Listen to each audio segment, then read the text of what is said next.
Good morning, everyone. I'm Riley King, and welcome to the Riley King Newscast, right here on the Riley King Network. Let's begin. First up, 3 taken into custody after one person shot in Bosquen.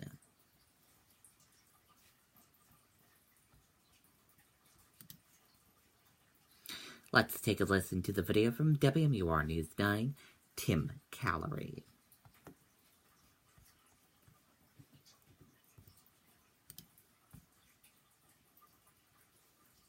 I got an email from Zippo and they said, we would like to do this, and it turned out that it could potentially be one of the largest paintings in the world. Police presence filled this Bosquen neighborhood Sunday afternoon as law enforcement officials from a number of agencies swarmed a home on Cornhill Road. We were notified of some type of a shooting that occurred at this residence. We came up and secured the house as much as we could, found several people here. One man was taken to a local hospital suffering from a gunshot wound. His identity and status is unknown at this time. Armed officers stood guard as authorities worked to get a hold of the situation. The agencies that assisted us was ourselves, as well as New Hampshire State Police and Franklin Police Department. As the sun set, blue police lights lit up the night sky, the entire ordeal lasting hours. Police taking a number of people into custody. Currently, we have 3 in custody for various things. No other injuries were reported. Authorities say their investigation into what exactly happened is still ongoing, but they stress there is no threat to the general public. It appears to be an isolated incident. The public's not in any danger at this time. And now the names of those involved in this incident are not being released at this time. We can't expect more information on what exactly happened in this neighborhood as police continue their investigation. Live here in Bosquen tonight, I'm Tim Callery, WMUR News 9. Okay, and there you go on that video and that report.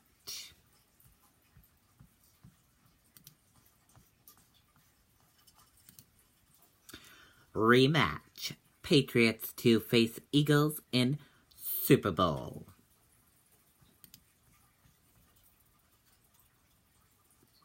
Let's take a listen to the video from WCVB Boston.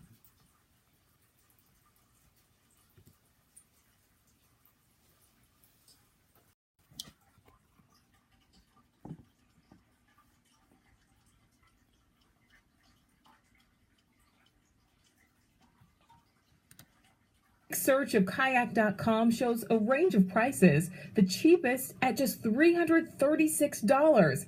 But to cash in on that low price, you'll have to fly out Saturday at 6:45 p.m. with a layover in Orlando, Florida, for 14 hours. You wouldn't land in Minneapolis till Sunday at 3 p.m. Keep in mind, kickoff is at 6:30 p.m. For a more realistic arrival on either the Friday or Saturday before the big game, airline prices are averaging around $800 to $900, and they will only increase as the game draws closer.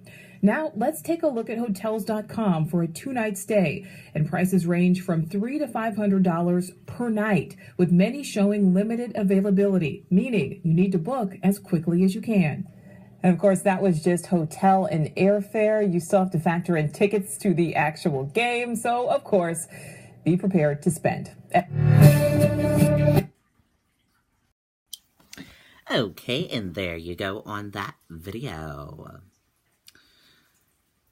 The New England Patriots are on to the Super Bowl. They'll take on the Philadelphia Eagles in the Super Bowl on February 4th in Minneapolis. It will be a good game. Can't wait to watch it.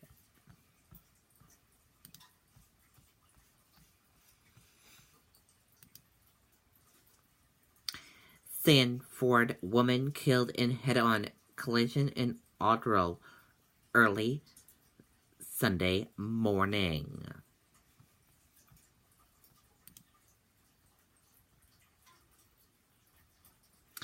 A Ford woman was killed Sunday morning after a head-on collision in Audrell. York County Sheriff William King said Carrie Kanana, 45, was pronounced dead at the scene. King said she was headed east on Route 111 near the intersection with Limerick Road when she crossed the center line and hit another vehicle. That car was driven by John Sanborn, 22, of Alfred. He was transported to SMHC in Biddeford and treated for minor injuries. No one else was involved. Crews said the crash happened around 1:45 a.m. The road was closed until 9:30 a.m. Sheriff King said deputies are still investigating the crash.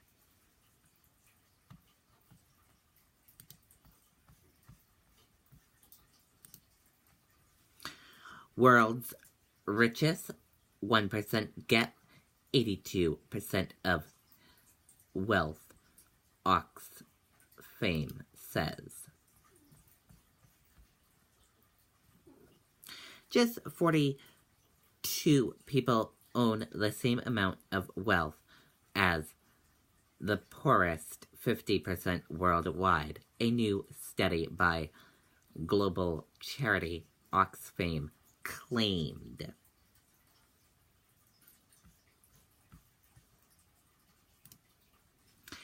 Shutdown enters third day. Bipartisan group of senators tries to broker compromise. Let's take a listen to the video from ABC News.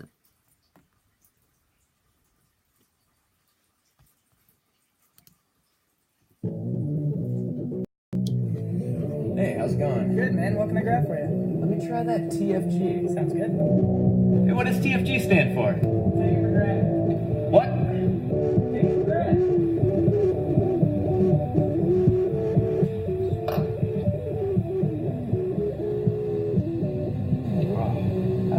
Good.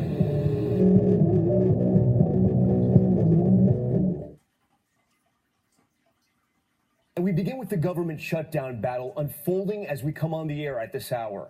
The Senate working towards a 1 a.m. vote to reopen the federal government. And once again, a last-minute scramble for votes underway. President Trump at the White House tweeting Republicans should use the nuclear option, ending the rule requiring 60 votes to pass. Senate Minority Leader Chuck Schumer urging the president to, quote, seal the deal.